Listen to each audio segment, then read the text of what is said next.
Jiddan Jamilu, Jamilun Jidda, Jiddan Jamilu, Jamilun Jidda, Jamilun Jidda ne taka ce baka manta ba.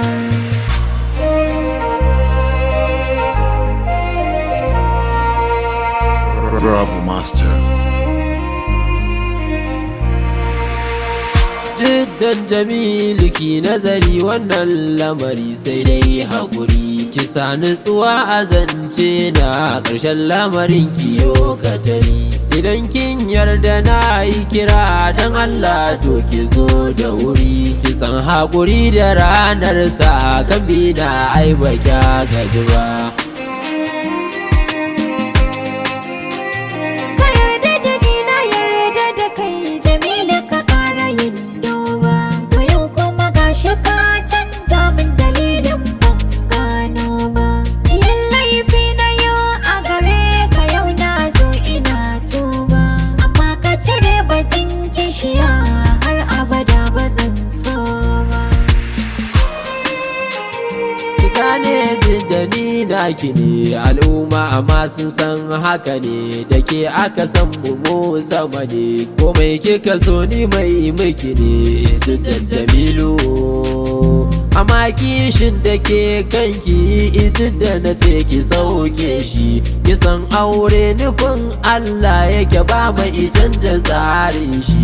Ki yarda da ni mata ta gari Jidda ki bar ganin kyashi. Ki bari wata mata zo ni da ke mu sha sha'anin mu yar baba.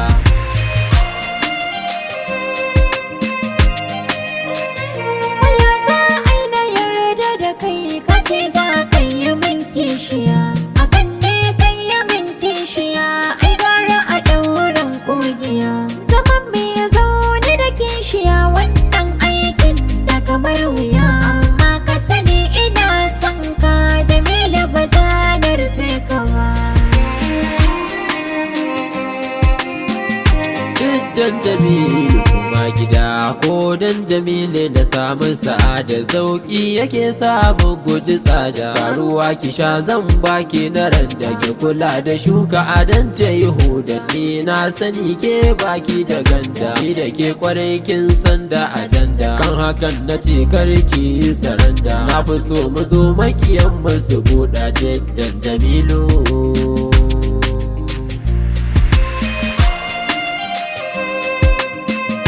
Akan ka bara na makankat ba za na saya batu ɗaya ta ko kuma da je da ma shatukot.